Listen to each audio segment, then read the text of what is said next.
ये हमारा ई दृष्टि का 4th सेशन है, चौथा लेक्चर है, ठीक है, जिसमें हम स्पोर्ट्स,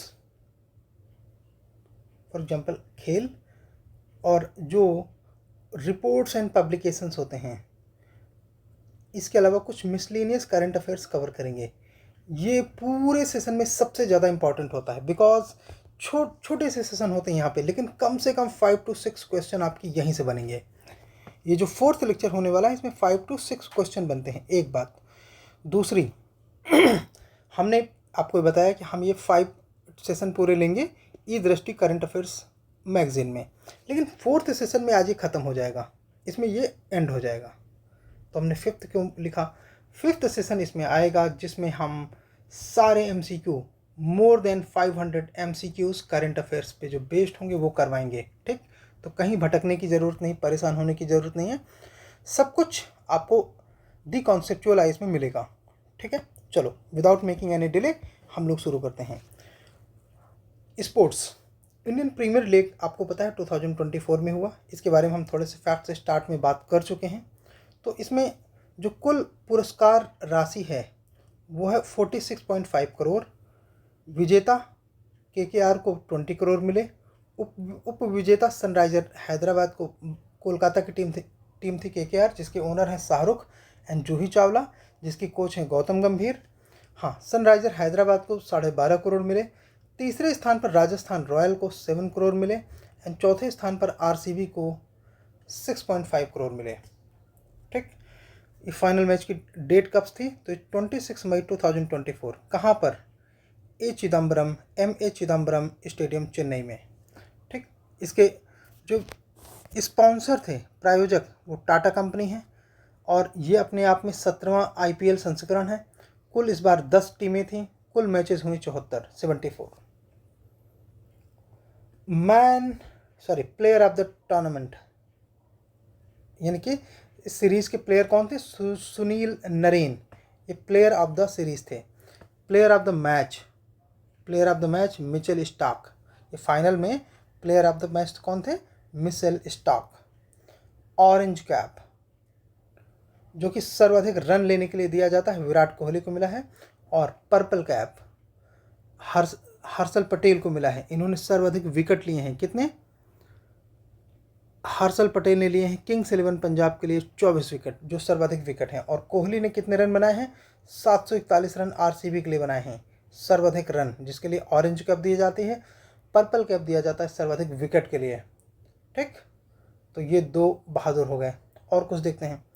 फाइनल IPL 2024 में सनराइजर हैदराबाद ने 113 रन बनाए 10 विकेट खोकर और 18.3 ओवर प्ले करते हुए, जिसमें कप्तान पैट कमिंस थे, ठीक है। कोलकाता नाइट राइडर्स ने इससे ही 114 रन बनाया सिर्फ 2 विकेट खोकर और केवल 10 ओवर में, और इसके कप्तान हैं श्रेयस अय्यर KKR के, ठीक। ये 2 बात पता हो गई। यहाँ पे पैट कमिंस को याद रखना और यहाँ पे श्रेयस अय्यर इसके कैप्टन हैं, ठीक है। श्रेयस अय्यर का एक बहुत ही अच्छा गाना पॉपुलर है, यूट्यूब में आपने शॉर्ट्स देखा होगा, मैं छम छम नचदी फिरा में, उसने रोहित शर्मा के साथ डांस किया, बहुत अच्छा डांस है, ठीक है। इमर्जिंग प्लेयर का अब कौन है? Nitish Reddy. Most valuable player कौन साबित हुए? सुनील नरेन। सर्वाधिक स्कोर मर्कस स्टाइनिस, एक उसमें किया 124 रन, जो ये सिंगल बेस्ट टोटल है, 124 रन, आउट भी नहीं हुए थे। सर्वाधिक शतक किसने बनाया? तो जोस बटलर ने 2। सर्वाधिक अर्धशतक किसने बनाए? तो रजत पाटीदार ने 5। सर्वाधिक छक्के किसने मारे? अभिषेक शर्मा ने 42। IPL 2024 का सबसे महंगा खिलाड़ी कौन? मिचेल स्टार्क, ठीक है, 24.75 करोड़ के, बहुत ही महंगा हो गया। कुछ और बातें देखेंगे स्पोर्ट्स में। यहाँ पे हम लोग 2024 के इम्पोर्टेंट स्पोर्ट्स पे फोकस करेंगे। सारे स्पोर्ट इम्पोर्टेंट नहीं होते, जो इम्पोर्टेंट है हम लोग उन पे फोकस करेंगे। तो फ्रेंच ओपन वेरी इंपॉर्टेंट, ठीक। फ्रेंच ओपन अपने आप में इम्पॉर्टेंट है। तो ये कौन सा है? 1 2 3 123वां। कहाँ पे हुआ? पेरिस के स्टेट रोलैंड गारोस में। यहाँ तक आपको पता होना चाहिए, क्योंकि जो इम्पोर्टेंट गेम्स होते हैं उनमें बहुत डीप में आपको पूछा जाता है। देखो, चाहे UP PCS हो या यूपीपीएससी जिसे आप कहते हैं या बीपीएससी हो, वो कुछ 5-7 खेल हैं, उन्हीं में से बैक टू बैक क्वेश्चंस पूछते हैं, हम लोग वो पूरा कवर करेंगे। ठीक है। अच्छा, जहाँ पे ये हुआ था गेम फ्रेंच ओपन, उसकी क्ले कैसी थी? तो वो लाल मिट्टी का कोर्ट था। अब इम्पॉर्टेंट, पुरुष एकल के विजेता और उपविजेता का नाम पता होना चाहिए, इनके शहर, इनके देश पता होना चाहिए, इम्पॉर्टेंट है। एक क्वेश्चन तो निश्चित आता है। तो फ्रेंच ओपन में पुरुष एकल में जो विजेता थे वो कार्लोस अल्कराज स्पेन के हैं। ठीक। और उपविजेता अलेक्जेंडर ज्वेरेव जर्मनी के हैं। महिला ये ईगा स्वीटेक, ये पोलैंड की है महिला एकल में। ठीक है, महिला एकल में ईगा पोलैंड की है। जैस्मिन पाओलिनी इटली की है, ये उपविजेता रही है महिला एकल में। ठीक। पुरुष युगल में, इसमें पुरुष युगल में यानी कि जिसमें जोड़े होते हैं, तो मेट माविक और मार्सेलो एलोवारो। तो मेट माविक क्रोशिया के हैं, मार्सेलो एलोवारो अल सल्वाडोर के हैं। ठीक है। उपविजेता एंड्रिया वावसोरी जो इटली के हैं, सोमन बोलेरी जो इटली के हैं। ठीक है, इतालवी इटली को ही कहते हैं। अच्छा, एक और चीज़, जो क्वेश्चन आपका आएगा ना, ये 4 इन्फॉर्मेशन आपके सामने लिखे हैं। तो कार्लोस अल्कराज स्पेन के हैं, अलेक्जेंडर ज्वेरो जो विजेता पुरुष एकल में जर्मनी के हैं, ईगा स्वीटेक पोलैंड की लड़की है जो विजेता है, और उपविजेता है जैस्मिन पाओलिनी तो इटली के हैं। इन 4 में से एक क्वेश्चन निश्चित आता है, निश्चित। प्लेयर, विनर, फॉलोअर मतलब उपविजेता, और उनके जो कंट्री हैं कहाँ से वो आते हैं। इतनी फ्रेंच ओपन में पुरुष और महिला से यहाँ से एक क्वेश्चन आपका आना है। तो आप इसलिए एकदम मेंटली प्रिपेयर रहो कि यहाँ से एक क्वेश्चन आएगा, इसमें आप गलती मत करना। पुरुष युगल कभी कभी पूछा जाता है, 10 साल में एक बार। सिंगल में हर साल आता है क्वेश्चन। ठीक है। अब जरा महिला युगल की कहानी देख लेते हैं। महिला युगल में कोको गाफ यूएसए की है जो विजेता है, और कैटरीना सीनियाकोवा चेक गणराज्य की विजेता है। सारा ईरानी और जैस्मिन पाओलिनी इटली के हैं, और ये लोग उपविजेता थीं, फॉलोअर थीं। ठीक है। मिश्रित युगल जिसमें पुरुष और महिला दोनों पार्टिसिपेट करते हैं, तो लॉरा सिजमोन और एडोर्ड रोजर, तो लॉरा जर्मनी की है, एडोर्ड रोजर वासलिन फ्रांस के हैं। ये विनर हैं। डेसरे क्राउजिक और नील स्कूपस्की, ये अमेरिका और यूके के प्लेयर हैं, तो ये उपविजेता रहे हैं। ठीक है। मोर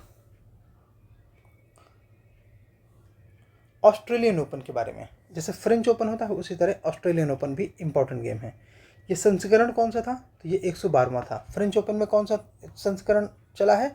2024 में 123वां। कहाँ पे हुआ? मेलबर्न पार्क विक्टोरिया, ऑस्ट्रेलिया देश में, और खेले जाने की सतह थी हार्ड कोर्ट। इसमें हार्ड कोर्ट में गेम हुए हैं। विजेता, तो पुरुष में विजेता हैं जेनिक सिनर। ठीक, इटली का प्लेयर है ये, और डेनियल मेदवेदेव नाम से पता चलता है, रूस का है, ये उपविजेता है। महिला एकल में इरीना साबालेंका बेलारूस की है, ये विजेता है, और किनविन झेंग ये चाइना की है, ये उपविजेता है। रोहन बोपन्ना जिन्होंने अभी अभी संन्यास की घोषणा भी की है, याद रखना, पुरुष युगल में जोड़ी में, और मैथ्यू एब्डेन ये ऑस्ट्रेलिया के हैं, ये दोनों विनर हैं। रोहन बोपन्ना को जरूर याद रखना, इंपॉर्टेंट है। अच्छा, उपविजेता कौन है? तो सिमोन बोलेली की ना बोलेली, इटली, कितना आसान है, सिमन बोलेली इटली। और जो लोग हमारे ईस्टर्न यूपी के हैं या बिहार के हैं वो लोग समझते हैं इसका मतलब क्या हुआ, बोलेली की ना बोलेली। ठीक है।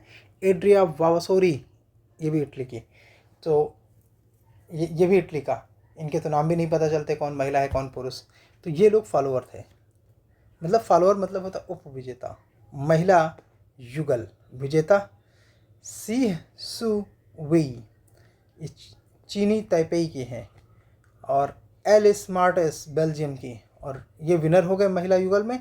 और जेलेना ओस्टापेंको लाटविया की प्लेयर जो कि उप विजेता है। इसके अलावा लुडमाइला किचेनॉफ यूक्रेन का उप विजेता है। ठीक है, ये पुरुष महिला वाला ज़्यादा पंगा मत करना।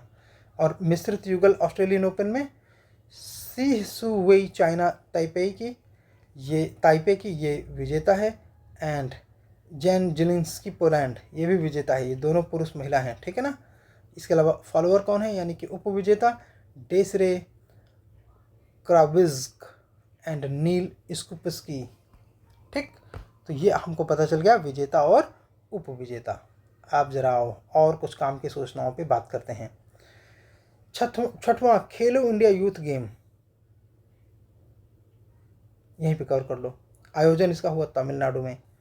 ठीक, टोटल चार शहरों में खेल हुआ। इसका वीरा मंगाई इसका शुभंकर है। किसके उस पर डेडिकेटेड है, तो रानी वेलु नचियार, ये याद रखना।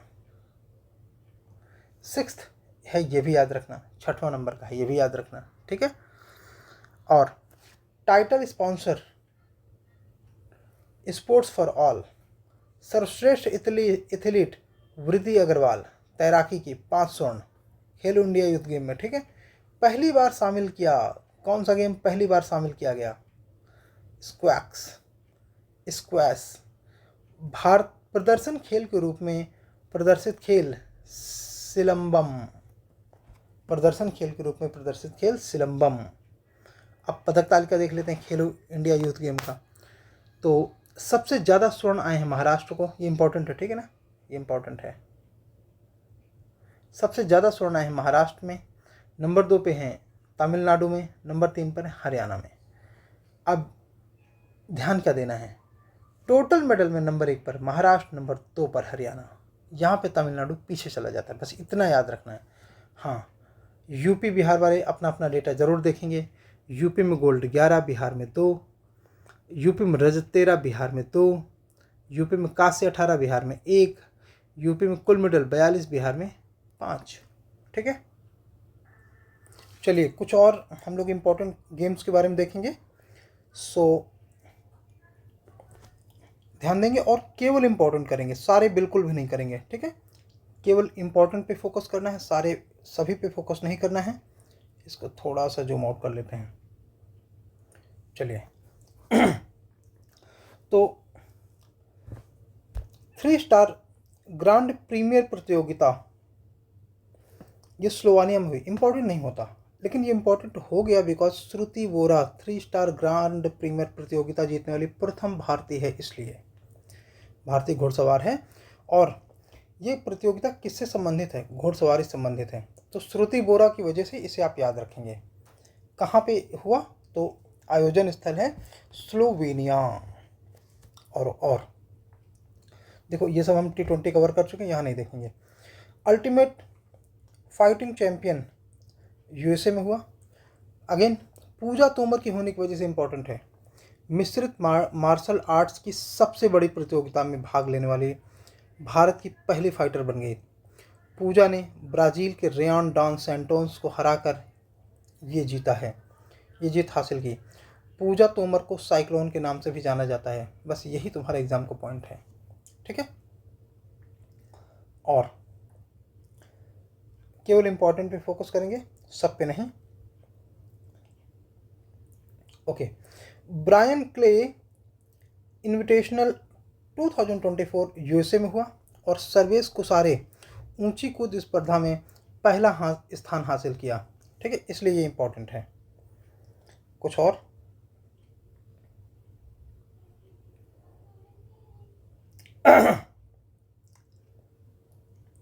खेलो इंडिया यूथ गेम्स इसका 6वां संस्करण हुआ। कहाँ पे, तमिलनाडु में। खेलो इंडिया यूथ गेम्स यूपी का 7वां स्थान है। ठीक है, शीर्ष स्थान पर महाराष्ट्र है, हम पहले बात कर चुके खेलो इंडिया यूथ गेम्स का। और स्क्वैश को पहली बार इस खेल में शामिल किया गया है। इसका शुभंकर वेलु नचियार को डेडिकेटेड है। रोहन बोपन्ना, हमने वहाँ भी बताया था अभी थोड़ी देर पहले, इन्होंने संन्यास की घोषणा की है। इन्होंने भारतीय टेनिस खिलाड़ी हैं और इन्होंने संन्यास की घोषणा की है। भुवनेश्वर कुमार, उत्तर प्रदेश T20 2024 में नीलामी में सबसे महंगे, यूपी के सबसे महंगे खिलाड़ी हैं भुवनेश्वर कुमार। अचंता शरत कमल और पीवी सिंधु, ये याद रखेंगे, ये बहुत इंपॉर्टेंट है। पेरिस ओलंपिक 2024 में भारतीय दल के ध्वजावाहक हैं। ये बहुत बार हम लोग डिस्कस कर चुके हैं, अलग अलग डिस्कशन में कई बार ये आया है। अचंता शरत कमल, पीवी सिंधु। नीरज चोपड़ा, ये घड़ी की एक बहुत महंगी ब्रांड है। रोलेक्स इससे सस्ती है, लेकिन रोलेक्स से कंपैरिजन हो रहा है तो मतलब कोई बात है, लेकिन कई ब्रांड इसके रोलेक्स से भी महंगे हैं। 12-12 लाख, 15-15 लाख की घड़ियाँ आती हैं। ओमेगा की, ये स्विट्जरलैंड की एक घड़ी बनाने की कंपनी है और इसने नीरज चोपड़ा को अपना ब्रांड एम्बेसडर बनाया है। ओके। ताऊ देवीलाल इंडोर स्टेडियम पंचकुला, ये विश्व कबड्डी दिवस पर भारत के 128 खिलाड़ियों की भागीदारी के साथ Guinness book of world record बनाकर इतिहास रच दिया और इसीलिए इंपॉर्टेंट है। ताऊ देवीलाल इंडोर स्टेडियम पंचकुला। ठीक है। MS धोनी, T20 क्रिकेट में 7000 रन बनाने वाले पहले भारतीय विकेट कीपर। नितिन नारंग, अखिल भारतीय शतरंज महासंघ के अध्यक्ष चुने गए हैं। निखिल नारंग। देवेंद्र झाझरिया, देखो यशस्वी जायसवाल इंपॉर्टेंट होता अगर ये प्लेयर ऑफ द ईयर होता तो, ठीक है, ये मंथ है इसलिए उतना इंपॉर्टेंट नहीं है। भारतीय पैरालंपिक समिति के अध्यक्ष चुने गए देवेंद्र झाझरिया। बाबर आजम इंपॉर्टेंट है, क्यों? क्योंकि T20 में सबसे तेज 10,000 रन बनाने वाले खिलाड़ी हो गए हैं बाबर आजम। इसके अलावा जयंसिता कल्याण, भारत की पहली महिला पिच क्यूरेटर, इंपॉर्टेंट है। पिच क्यूरेटर वो होते हैं जो पिच का सर्वेक्षण करने जाते हैं। रविचंद्रन अश्विन, टेस्ट क्रिकेट में इंग्लैंड के खिलाफ 100 विकेट लेने वाले पहले भारतीय। लेह लद्दाख में पैंगयोंग फ्रोजन लेक मैराथन 2024 का आयोजन किया गया। पैंगयोंग लेक कूलिंग या फ्रीजिंग के कारण ठंडी हो जाती है और इतनी कि उसमें बर्फ जम जाती है और फिर होता है उसके ऊपर गेम। कौन सा? Lake marathon. ये दुनिया की सबसे ऊंची जमी हुई झील पैंगयोंग है।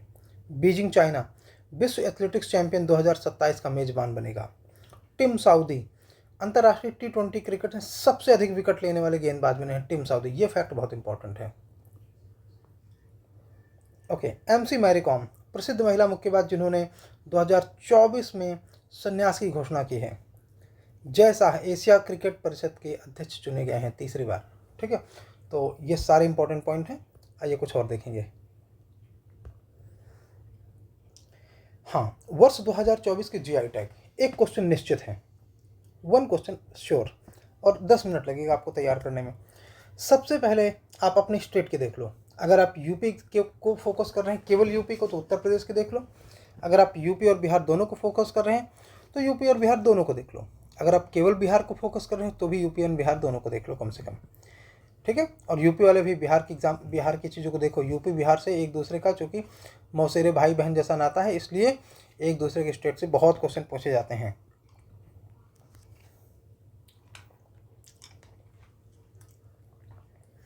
चलो, महोबा पहले यूपी के है ना, यूपी। महोबा गौरा पत्थर हस्तशिल्प, नाम से पता चल जाएगा महोबा यूपी में है। मैनपुरी तरकसी, ये भी नाम से पता चल जाएगा यूपी में है। संभल हैंडक्राफ्ट, ये भी पता चल जाएगा यूपी में है। ऐसे इंपॉर्टेंट बिल्कुल नहीं होते जिनमें शहर के नाम से पता चल जाए। ठीक है। Baghpat home furnishing UP. Barabanki हथकरघा यूपी। कालपी हस्त निर्मित कागज यूपी, कालपी यूपी में है। और उत्तर प्रदेश में और कोई बचा? हाँ, यहाँ पे अमरोहा ढोलक यूपी। चलो, बेसन के लड्डू हनुमानगढ़ी के यूपी। हाँ, बांसुरी पीलीभीत की है, पीलीभीत यूपी में है, याद रखना, ये इंपॉर्टेंट है। बस हो गया। हाँ, यूपी में बस इतना है। नाउ पहले एक बार हम रिवाइज कर लेते हैं। बेसन के लड्डू हनुमानगढ़ी यूपी, बांसुरी पीलीभीत यूपी। अब यहाँ पे क्या इंपॉर्टेंट है? अमरोहा ढोलक यूपी हो गया। देखो अगर ऐसे क्वेश्चन मान लो पूछे कि ढोलक को अभी हाल फिलहाल में जीआई टैग मिला है, ये किस राज्य से है, तो आपको अमरोहा पता होना चाहिए। हो गया ना कठिन। अमरोहा कहाँ का, अमरोहा का क्या है, ढोलक। और हस्त निर्मित कागज, हाथ से बनने वाले कागज को जीआई टैग कहाँ का दिया गया है, तो कालपी। हथकरघा उत्पाद कहाँ के हैं जो जीआई टैग पाए हैं, बाराबंकी। होम फर्निशिंग के लिए किस स्टेट से जीआई टैग दिया गया, तो बागपत यूपी। हैंडक्राफ्ट कहाँ का है जो जीआई टैग में आया है, संभल यूपी। तारकसी मैनपुरी और गौरा पत्थर महोबा। इस तरह अगर पूछेंगे तो क्वेश्चन कठिन हो सकता है। अब उन पे फोकस करेंगे जो आपको भूल सकता है। केसर Jammu and Kashmir by default आपको नहीं भूलेगा। मनपुरी काला चावल नहीं भूलेगा क्योंकि पुराना है। उड़ीसा की कंदमान हल्दी नहीं भूलेगा, ये भी पुराना है। रसगुल्ला उड़ीसा का, ये याद रखना, जीआई टैग है। कोडाई कनाल मलाई पोंडू तमिलनाडु, ये भी नहीं भूलेगा, नाम से पता चल जाएगा। पांडम मिजोरम, ये याद रखना। ओके। नगोते खेत मिजोरम, हमाराम मिजोरम। पलानी पंचामृतम, ये आपको पलानी से पता चल जाएगा, तमिलनाडु।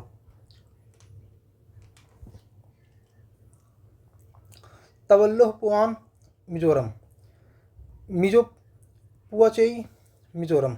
गुलबर्गा तुअर दाल कर्नाटक, गुलबर्गा कर्नाटक में है। तिरूर पान का पत्ता इंपॉर्टेंट है, केरल। खोला मिर्च इंपॉर्टेंट है, गोवा।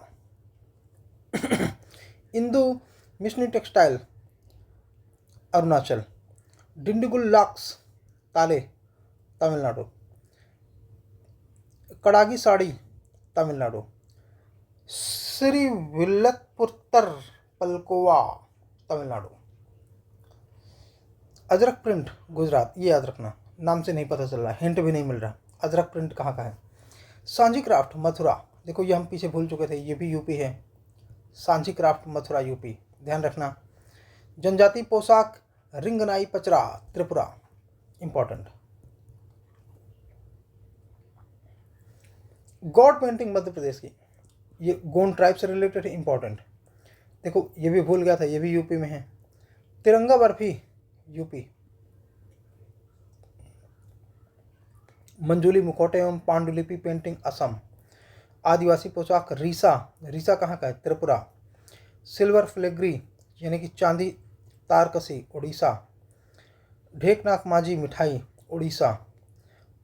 मोनपा हैंडमेड कागज अरुणाचल।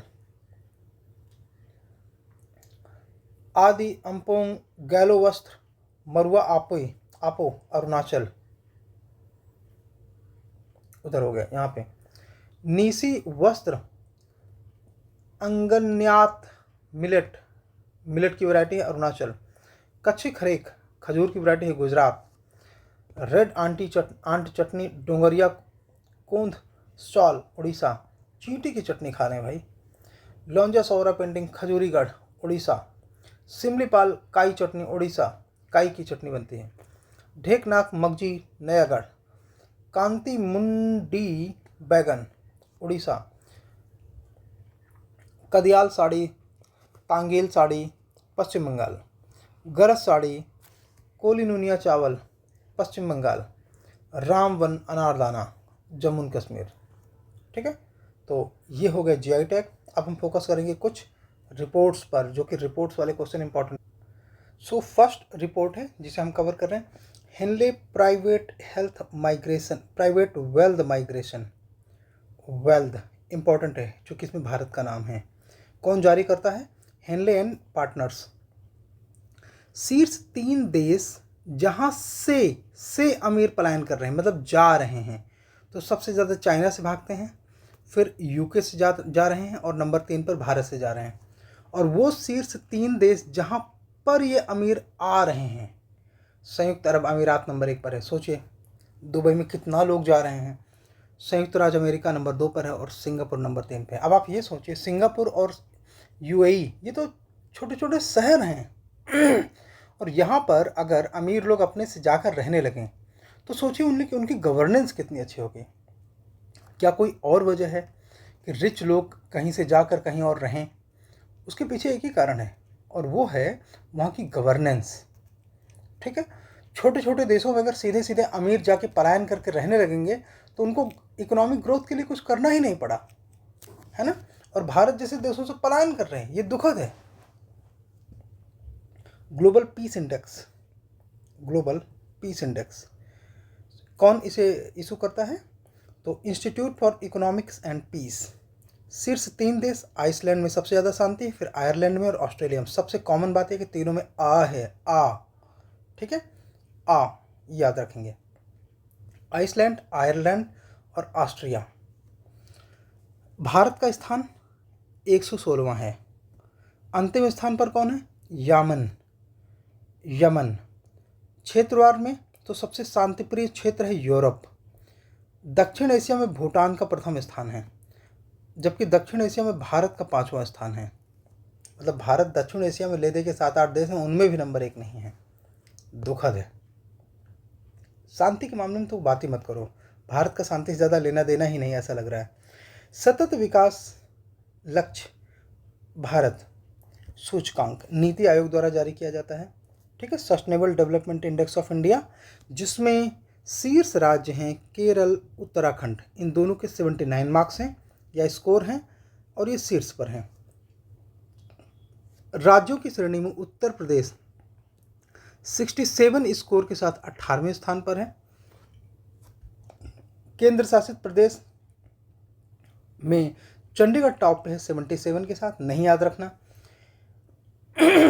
ठीक है, और भारत का कुल एसडीजी स्कोर 71 है, जो कि 2021-22 में 20-21 में 66 था, तो मतलब सुधार हो रहा है।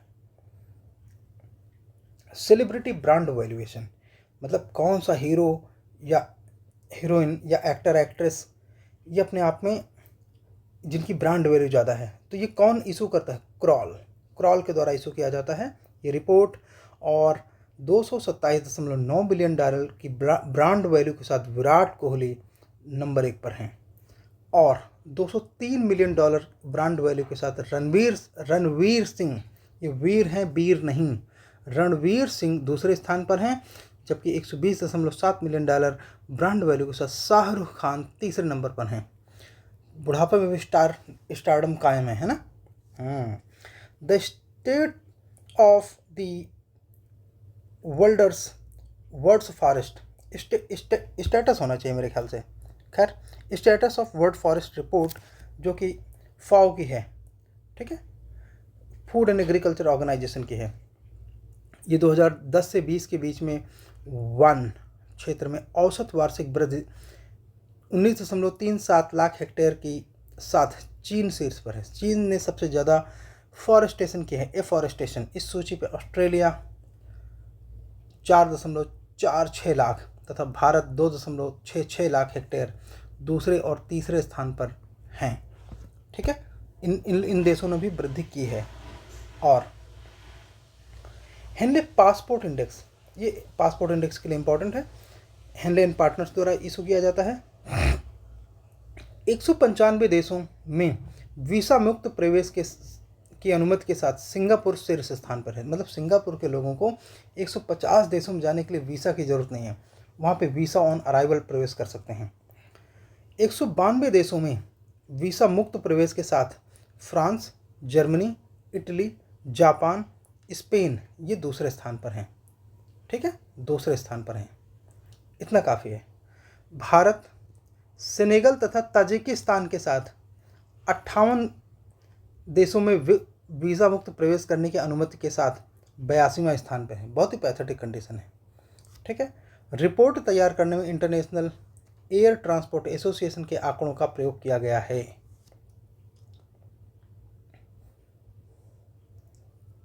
कृषि उत्पाद निर्यात रैंकिंग में कौन पहले इसे करता है? एपीडा।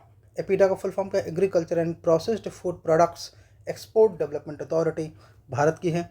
कृषि निर्यात में टॉप 3 स्टेट हैं, नंबर 1 पर गुजरात, नंबर 2 पर महाराष्ट्र और नंबर 3 पर यूपी। चलिए, patent landscape report, patent landscape report, generative artificial intelligence report. ये वीपो की रिपोर्ट है, वर्ल्ड इंटेलेक्चुअल प्रॉपर्टी, विश्व बौद्धिक संपदा संगठन, वीपो, वर्ल्ड इंटेलेक्चुअल प्रॉपर्टी ऑर्गेनाइजेशन। और इसमें टॉप कंट्री है चाइना, नंबर 2 पर है अमेरिका, नंबर 3 पर है कोरिया। कोरिया जब भी है तो ये साउथ कोरिया की बात है। जनरेटिव एआई नवाचारों में भारत का 5वां स्थान है, नॉट बैड, डेवलपिंग नेशन है, थोड़ा 5वां भी ठीक है। भारत ने 2014 से 23 के बीच में कुल 1350 पेटेंट फाइल किया है। गलती से भी अमेरिका को मत चेक करना, उनका एक साल में इससे ज़्यादा निकलेगा। टॉप यूनिवर्सिटीज इन 2024 रैंकिंग, देश के शीर्ष केंद्रीय विश्वविद्यालयों की रैंकिंग में इंडियन इंस्टीट्यूट्स, कौन इसे इशू करता है? Indian institutional ranking framework, Indian institutional ranking framework IIRF। तो इसके हिसाब से IIRF के हिसाब से नंबर 1 पर है JNU, नंबर 2 पर है DU, नंबर 3 पर है BHU। यूनिवर्सिटीज़ में नंबर 1 बेस्ट कौन सा है? JNU। यूपी में बेस्ट कौन सा है? BHU। ओके, यूपी में स्थित BHU और अलीगढ़ मुस्लिम यूनिवर्सिटी, इनको तीसरा BHU हो गया, 5वां AMU हो गया, AMU ये 5वां हो गया। ठीक है, ये अपने आप में यूपी के अच्छे विश्वविद्यालय हैं। वैश्विक ऊर्जा संक्रमण सूचकांक 2024 विश्व आर्थिक मंच, वर्ल्ड इकोनॉमिक फोरम के द्वारा जारी किया जाता है। स्वीडन नंबर 1 पर है, डेनमार्क नंबर 2 पर है, फिनलैंड नंबर 3 पे है। ठीक है, तो वैश्विक ऊर्जा संक्रमण में स्वीडन, डेनमार्क, फिनलैंड। इसको याद करने का तरीका, स्वीडेफी ऐसा बना सकते हो, स्वीडेफी। और भारत का इसमें 63वां स्थान है, बहुत ही खराब स्थिति है, आसपास भी नहीं रहता। QS बेस्ट स्टूडेंट सिटीज़, तो ये QS द्वारा रिलीज किया जाता है, इसका क्वाकवेरेली साइमंड्स QS बोला जाता है। इसमें 3 स्टूडेंट सिटीज़ हैं टॉप पर, नंबर 1 पर लंदन, नंबर 2 पर टोक्यो, नंबर 3 पे सियोल। और भारत में दिल्ली 111वां, मुंबई 113वां और बेंगलुरु 130वां स्थान है। कॉस्ट ऑफ लिविंग मेसर्स द्वारा इसे इशू किया जाता है, मतलब रहने के मामले में कौन सबसे महंगे शहर हैं, तो हांगकांग सबसे महंगा है, फिर सिंगापुर, फिर ज़ुरिख। और भारत में सबसे महंगा है मुंबई, फिर इसके बाद है दिल्ली 165वें पर और फिर चेन्नई। अंतर्राष्ट्रीय शस्त्र हस्तांतरण प्रवृत्तियाँ, कौन लोग हैं जो हथियार सबसे ज़्यादा रखते हैं, तो सिपरी कहता है कि सर्वाधिक परमाणु हथियार के मामले में नंबर 1 पर US, नंबर 2 पर रसिया, नंबर 3 पर UK है और भारत का स्थान 6वां है। वर्तमान में भारत के पास 172 परमाणु हथियार हैं, हमसे ऊपर पाकिस्तान भी आएगा। ठीक है, global cities index Oxford economics द्वारा इशू किया जाता है, ग्लोबल सिटीज इंडेक्स। और 3 दुनिया के शहर जो इस इंडेक्स पर टॉप पर हैं, नंबर 1 पर न्यूयॉर्क, नंबर 2 पर लंदन, नंबर 3 पर सेंट जॉन्स। दिल्ली का स्थान 350वां है, बेंगलुरु 411वां है और मुंबई 427वां है। यात्रा एवं पर्यटन विकास index, travel and tourism development index world economic forum का है। ठीक है, विश्व आर्थिक मंच का है। सबसे ज़्यादा यात्रा, पर्यटन, टूरिज्म एंड ट्रैवल के मामले में सबसे आगे है अमेरिका, फिर स्पेन और फिर जापान। भारत 39वें नंबर पर है। सर्वाधिक कमाई करने वाले खिलाड़ी फोर्ब्स द्वारा इशू किया जाता है, नंबर 1 पर है क्रिस्टियानो रोनाल्डो, पुर्तगाल के हैं, सबसे महंगे के सबसे ज़्यादा कमाई करने वाले प्लेयर हैं। जॉन ग्राहम स्पेन के हैं नंबर 2 पर और लियोनेल मेसी अर्जेंटीना के हैं फुटबॉलर हैं। Cristiano Ronaldo and Messi, John Graham का मुझे पता नहीं, आपको पता हो तो कमेंट करके बता देना। ठीक है, वर्ल्ड्स वेल्दीएस्ट सिटीज़ रिपोर्ट, सबसे वेल्दी शहर कौन कौन से हैं, हेनले पासपोर्ट द्वारा जारी किया जाता है। न्यूयॉर्क USA, then the bay area USA and then Tokyo, ये 3 सबसे वेल्दी शहर हैं। भारत के शहरों में मुंबई का 34वां स्थान है और दिल्ली का 37, हाँ इसको 37 बोलते हैं, 37 स्थान है। 5वीं global electricity review report Ember के द्वारा जारी किया जाता है और इसमें सौर ऊर्जा उत्पादन के मामले में 3 देश कौन कौन से, नंबर 1 पर चाइना, फिर अमेरिका और भारत नंबर 3 पर है। याद रखना, ये इंपॉर्टेंट इस साल के लिए नई रिपोर्ट है, इसलिए सौर ऊर्जा में भारत का स्थान 3रा है और 2015 में भारत का स्थान 9वां था। इस मामले में वर्तमान सरकार को काफ़ी क्रेडिट जाता है। ठीक है, world press freedom very important. Reporters without borders, UPSC ने पूछा था इसके बारे में। शीर्ष देश में Norway, then Denmark, then Sweden और भारत में प्रेस फ्रीडम है। ओ मेरे भारत के भक्तों, 159। ओ छी छी छी, 159। इसीलिए तो यहाँ की मीडिया को कौन सा मीडिया कहते हैं, कमेंट करके बताओ। Media on the lap of the government, गोदी मीडिया। मिलिट्री एक्सपेंडिचर के मामले में सबसे ज़्यादा खर्च कौन करता है? सिप्री द्वारा, ये स्टॉकहोम में है सिप्री संस्था, तो इसके द्वारा लॉन्च किया जाता है। सबसे ज़्यादा खर्च करता है USA, then China, then Russia. Bharat के स्थान नंबर 4। भारत सैन्य खर्च के मामले में है 83.6 बिलियन डॉलर। अमेरिका का भारत से कितना ज़्यादा होगा?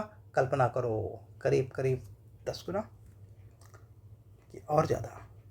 ध्यान दो, पता करके बताओ अमेरिका कितना खर्च करता है हर साल। विश्व के 100 सर्वश्रेष्ठ हवाई अड्डों की सूची में स्काई ट्रैक्स द्वारा किया जाता है। शीर्ष हवाई अड्डे हैं हमाद इंटरनेशनल दोहा, चिंगी इंटरनेशनल सिंगापुर, इंचियोन सियोल में। और भारत का जो इसमें सबसे ऊपर है 36वां स्थान है दिल्ली एयरपोर्ट का, 59वां स्थान है बेंगलुरु एयरपोर्ट का, और 95वां स्थान है मुंबई एयरपोर्ट का। ऐसे ही ठगा ठगा सा लगता है सब पढ़ के। World cyber crime index Oxford university द्वारा जारी किया जाता है, और शीर्ष में साइबर अपराध ग्रस्त देश हैं। ग्रस्त सबसे ज़्यादा साइबर एक्टिविटीज़ होती हैं रसिया में, देन यूक्रेन में, देन चाइना में। भारत के स्थान है 10वां, और नीचे होते इस रिपोर्ट में तो अच्छा होता। क्यूएस यूनिवर्सिटी रैंकिंग में शीर्ष स्थान है MIT का, Massachusetts institute of technology MIT USA, और भारत में IIT बॉम्बे नंबर 118 पर है, IIT दिल्ली नंबर 150 पे, IISc बेंगलुरु नंबर 211 पर है। ग्लोबल हेपेटाइटिस इंडेक्स, हेपेटाइटिस सबसे ज़्यादा कहाँ होता है? तो भारत का याद रखो, भारत का स्थान चीन के बाद दूसरा है, और नंबर सबसे 1 पर है चाइना। इसे इशू करता है WHO। ठीक है। हुरून ग्लोबल यूनिकॉर्न इंडेक्स, तो यूनिकॉर्न मतलब वो कंपनी जो 100 कितना मिलियन डॉलर या बिलियन डॉलर, कंफर्म करो, मतलब 100 करोड़ वेल्थ की हो गई है, ऐसा समझो। हुरून रिसर्च इंस्टीट्यूट द्वारा हो गई है। यूनिकॉर्न के मामले में अमेरिका का प्रथम स्थान है, जबकि चीन का दूसरा स्थान है। और यूनिकॉर्न के मामले में भारत का स्थान है 3रा। बहुत बुरा नहीं है, वर्तमान में भारत में यूनिकॉर्न की संख्या घटकर 67 रह गई है। Not good. World happiness index important, wellbeing research centre Oxford university के द्वारा इशू किया जाता है। नंबर 1 पर है फिनलैंड में सबसे ज़्यादा हैप्पीनेस है, Finland, then Denmark, then Iceland, then Sweden. सब बगल बगल के हैं, और भारत का स्थान है 126वां। हमारे देश में लोग धर्म में बिजी हैं, तो रैंकिंग कहाँ सुधरेगी। Okay, air quality, world air quality report, IQ air world air quality report, ये स्विस संगठन IQ एयर द्वारा जारी किया जाता है। और सर्वाधिक प्रदूषण है बांग्लादेश में, पाकिस्तान में और इंडिया में। ठीक। और सबसे ज़्यादा प्रदूषित राजधानियां हैं दिल्ली इस मामले नंबर 1 पर है, ढाका नंबर 2 पर है, और उआगादाओ बुर्किना फासो ये नंबर 3 पर है। तो सबसे प्रदूषित राजधानी दुनिया में है कौन सी, जहाँ पर रहते हैं हम लोग? दिल्ली में। बेगूसराय वैश्विक स्तर पर सर्वाधिक प्रदूषित महानगरीय क्षेत्र है। बेगूसराय बिहार वालों याद रखो। ठीक। मानव विकास ह्यूमन डेवलपमेंट इंडेक्स में कौन कौन इशू करता है? संयुक्त राष्ट्र विकास कार्यक्रम, और रिपोर्ट का शीर्षक है ब्रेकिंग दी ग्रिडलॉक। ह्यूमन डेवलपमेंट इंडेक्स में नंबर 1 पर है स्विट्जरलैंड, नंबर 2 पर नॉर्वे, नंबर 3 पर आइसलैंड, और भारत का स्थान है 193 देशों में 134। ठीक। लैंगिक असमानता सूचकांक में 2022 में भारत 108 था, तो अब भारत ने लैंगिक असमानता बढ़ाने में और प्रगति की और ढेर सारी असमानता फैलाई। ठीक है। Global diplomacy index lobby institute द्वारा जारी किया जाता है। शीर्ष देश हैं चाइना, भारत का स्थान है 11वां। बस इतने जानना है। अंतर्राष्ट्रीय बौद्धिक संपदा सूचकांक US चैम्बर ऑफ कॉमर्स द्वारा जारी किया जाता है USA, भारत के स्थान है 42। टॉप 3 में UK फ्रांस भी हैं। ओके, सो वैश्विक लोकतंत्र सूचकांक global democracy index Economist intelligence unit द्वारा जारी किया जाता है। टॉप पर Norway, New Zealand, then Iceland. Bharat और पोलैंड संयुक्त रूप से 41वें नंबर पर हैं। भारत को फ्लॉट डेमोक्रेसी की कैटेगरी में रखा जाता है। फ्लॉट डेमोक्रेसी मतलब जहाँ पे डेमोक्रेसी ठीक से फंक्शन नहीं कर रही है, वो होता है। लॉजिस्टिक परफॉर्मेंस इंडेक्स में विश्व बैंक द्वारा जारी किया जाता है। नंबर 1 पर Singapore, then Finland and Denmark हैं। भारत 139 देशों की सूची पर 38वें स्थान पर है। टॉम ट्रैफिक इंडेक्स टॉम द्वारा जारी किया जाता है लंदन, में सर्वाधिक ट्रैफिक है, देन डबलिन में, देन टोरंटो में। और भारत की ओर से बेंगलुरु 6वें नंबर पर है, पुणे 7वें नंबर पर ट्रैफिक के मामले में। ठीक है। भ्रष्टाचार बोध सूचकांक, corruption perception index, transparency international के द्वारा जारी किया जाता है। डेनमार्क टॉप पर है, फिनलैंड और न्यूजीलैंड जहाँ पे सबसे कम करप्शन है। भारत में 93वां स्थान है और वर्ष 2022 में 85वां स्थान था। मतलब जिसकी रैंक जितनी ज़्यादा वो उतना ही ज़्यादा करप्ट है। चलिए कुछ और देखेंगे विविध की कैटेगरी में। तो संवैधानिक पदाधिकारी, ये नंबर याद रखना, 15वें नंबर की राष्ट्रपति हैं द्रौपदी मुर्मू। जगदीप धनखड़ वाइस प्रेसिडेंट हैं, उपराष्ट्रपति 14वें नंबर के। नरेंद्र मोदी 15वें नंबर के प्रधानमंत्री हैं। ठीक है। और 50वें नंबर के चीफ जस्टिस ऑफ इंडिया हैं न्यायमूर्ति DY चंद्रचूड़। और अटॉर्नी जनरल 16वें नंबर के हैं R Venkat Raman. Tushar Mehta solicitor general हैं, नॉट इम्पॉर्टेंट। और न्यायमूर्ति प्रकाश श्रीवास्तव NGT के अध्यक्ष हैं, not so important, little bit आप कह सकते हैं। इसमें कौन बचा? नहीं, ये सब कोई इम्पोर्टेंट नहीं है। नेता विपक्ष राहुल गांधी इम्पोर्टेंट है, मल्लिकार्जुन खड़गे राज्यसभा में नेता विपक्ष हैं और लोकसभा में राहुल गांधी। इतना यहाँ पे और देख लीजिए। ओके, राजीव कुमार 25वें निर्वाचन आयुक्त हैं, मुख्य निर्वाचन आयुक्त हैं। और इसके अलावा 2 अन्य निर्वाचन आयुक्त हैं, ज्ञानेश कुमार और सुखबीर सिंह संधू। CAG कौन है? गिरीश चंद्र मुर्मू 14वें। ओके, महालेखा नियंत्रक कौन है? Controller general account SS Dubey 28वें। सेनाओं के शीर्ष सर्वोच्च सेनापति होते हैं राष्ट्रपति, तो मैडम मुर्मू। वायुसेना अध्यक्ष हैं air chief marshal VR Chaudhary 27वें हैं। नौसेना अध्यक्ष हैं एडमिरल दिनेश कुमार त्रिपाठी 26वें हैं। एंड थल सेना अध्यक्ष हैं जनरल उपेंद्र द्विवेदी 30वें हैं। और chief of defence staff general Anil Chauhan है। इन सब में सबसे ज़्यादा इंपॉर्टेंट है CDS, प्रमुख आयोगों के अध्यक्ष एवं सचिव। तो नीति आयोग के अध्यक्ष प्रधानमंत्री होते हैं एक्स ऑफिशियो, तो मोदी जी हो गए। उपाध्यक्ष याद रखना सुमन बेरी। CEO नीति आयोग के VR सुब्रमण्यम। ठीक है, अमिताभ कांत अब नहीं हैं। 22वें विधि आयोग के अध्यक्ष कौन हैं? न्यायमूर्ति ऋतुराज अवस्थी। राष्ट्रीय पिछड़ा वर्ग आयोग के अध्यक्ष हैं हंसराज गंगाराम अहीर। 7वें वेतन आयोग, ये इंपॉर्टेंट है, न्यायमूर्ति अशोक कुमार माथुर। ओके, लोकपाल के अध्यक्ष हैं न्यायमूर्ति MS खानविलकर, इंपॉर्टेंट, ये भी इंपॉर्टेंट। 16वें एवं 15वें वित्त आयोग के अब आयोग के जो अध्यक्ष होंगे अरविंद पनगड़िया 16वें और 15वें के NK सिंह। ठीक है, तो 16वां याद रखना अरविंद पनगड़िया। भारतीय प्रतिस्पर्धा आयोग competition commission of India Ravneet Kaur. राष्ट्रीय अनुसूचित जनजाति आयोग इंपॉर्टेंट अंतर सिंह आर्य। अध्यक्ष राष्ट्रीय अनुसूचित जाति किशोर मकवाना। जाति और जनजाति का फर्क है। राष्ट्रीय मानवाधिकार आयोग इन सब में ज़्यादा इंपॉर्टेंट है, न्यायमूर्ति अरुण कुमार मिश्रा। राष्ट्रीय बाल अधिकार संरक्षण प्रियांक कानूनगो। राष्ट्रीय अल्पसंख्यक आयोग इकबाल सिंह लालपुरा। कुछ बोर्ड्स जैसे कि CEO रेलवे बोर्ड के कौन है? Satish Kumar, not important. SEBI के जो अध्यक्ष हैं वो इम्पॉर्टेंट हैं, माधवीपुरी बुच। और ये बहुत ज़्यादा न्यूज़ में है करप्शन की वजह से, अडानी के साथ साठगांठ करने की वजह से, इसलिए माधवीपुरी बुच का नाम याद रखना, माधवीपुरी बुच। ठीक है। CBFC central board of film certification, केंद्रीय फिल्म प्रमाणन बोर्ड, स्मिता वत्स शर्मा, ये बहुत इंपॉर्टेंट है, ये तो बार बार आता है। ठीक है। केंद्रीय प्रत्यक्ष कर board Ravi Agarwal, no important, नहीं। केंद्रीय अप्रत्यक्ष कर संजय कुमार अग्रवाल, नहीं इम्पॉर्टेंट। NDDB, ये थोड़ा इंपॉर्टेंट। राष्ट्रीय dairy development board Minesh Shah, Amit Shah के भाई मिनेश शाह। महानिदेशक सीमा सड़क संगठन रघु श्रीनिवासन। पेट्रोलियम एवं प्राकृतिक गैस नियामक बोर्ड अनिल कुमार जैन। भारतीय दूरसंचार ट्राई के अनिल कुमार लोहाटी। भारतीय विशिष्ट पहचान प्राधिकरण UIDAI की अमित अग्रवाल, ये इंपॉर्टेंट है। ठीक है। NDDB मिनेश शाह इंपॉर्टेंट है, अमित शाह के भाई मिनेश शाह नहीं हैं। भारत का रजिस्ट्रार एवं जनगणना आयुक्त मृत्युंजय कुमार नारायण नहीं।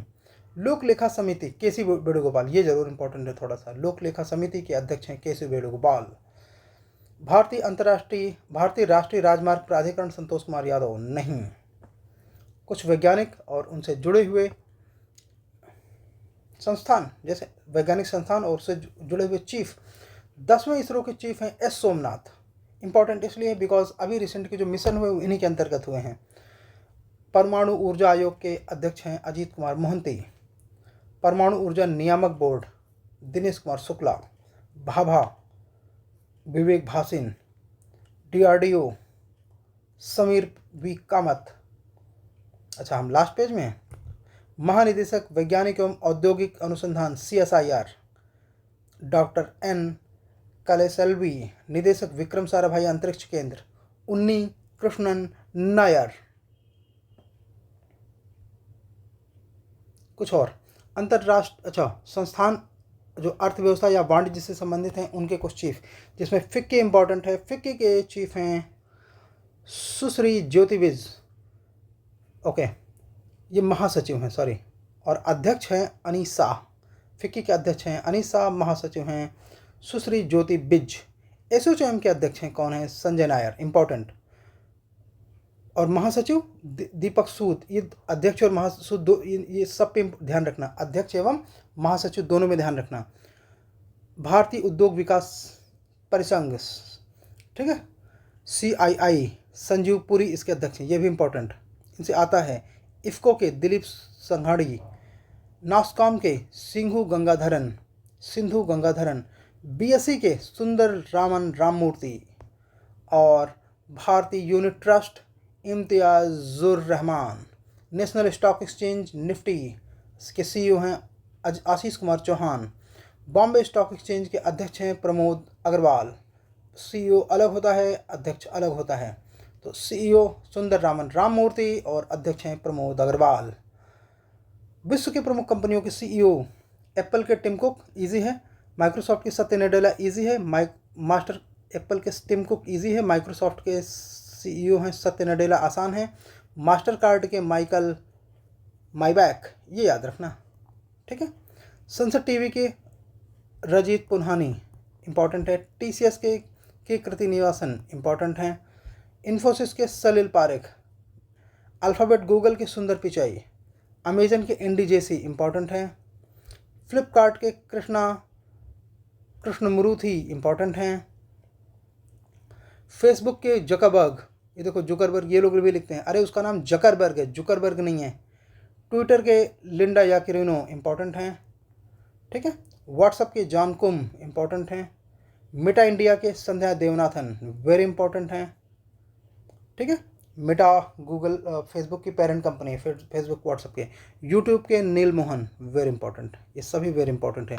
तो इस प्रकार से ये ई दृष्टि समाप्त होती है। 4 सेशन हो चुके हैं, चारों सेशन में हमने समाप्त कर दिया है। 5वां सेशन इसमें होगा सिर्फ MCQs का, प्लस जो लास्ट के 15 अक्टूबर तक के करंट अफेयर्स होंगे उनका एक वीडियो और आएगा, वो हम अलग से इसे में कवर करेंगे। हमारी इसमें पब्लिकेशन से बात हुई है। और जो भी बचा हुआ करंट अफेयर्स 15 अक्टूबर तक आएगा उन सबको कवर कर दिया जाएगा। इसको आप लोग ध्यान से देखो, अच्छे से करो, इससे बेहतर कोई करंट अफेयर्स नहीं है। इसमें जितने सटीक तरीके से पॉइंट के फॉर्म में दिया हुआ है, इसको 2 से 3 बार देख लेना, सारे लेक्चर्स को 2x करके देख लेना, निश्चित तौर पर आपको याद हो जाएगा। 40 से 42 करंट अफेयर्स रेगुलर आ रहे हैं और ये अपने आप में बहुत इंपॉर्टेंट है। सो भाषण हुआ समाप्त। Thank you. Number low, selection low. Thank you.